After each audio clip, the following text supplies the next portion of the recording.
ជំរាបសួរខ្ញុំបាទឈ្មោះទឹមច័ន្ទរតនៈមកពីរាជធានីភ្នំពេញជាសិក្ខាកាមនៅក្នុងកម្មវិធីសិក្ខាសាលាស្ដីពីការរៀបចំផ្នែកកំណត់ឡើងវិញដើម្បីជីវិតពេញលេញបរិបូរណ៍ខ្ញុំបាទបានចូលរួមសិក្ខាសាលារយៈពេល2ថ្ងៃខ្ញុំបាទមានចំណាប់អារម្មណ៍ទៅលើមេរៀន time គឺពេលវេលាមេរៀន time លើកយកចំណុចអក្សរ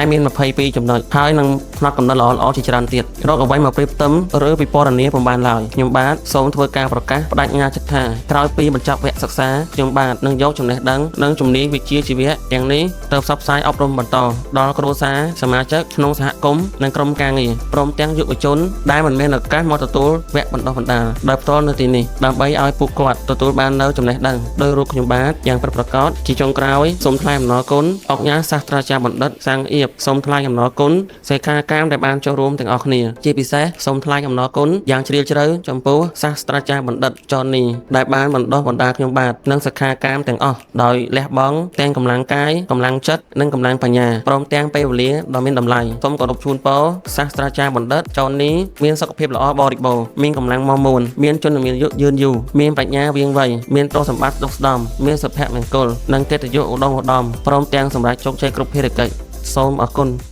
ពីច្រើនចម្រើនចំណេះចេះច្រើនចម្រើនទ្រនាំមកជូនដល់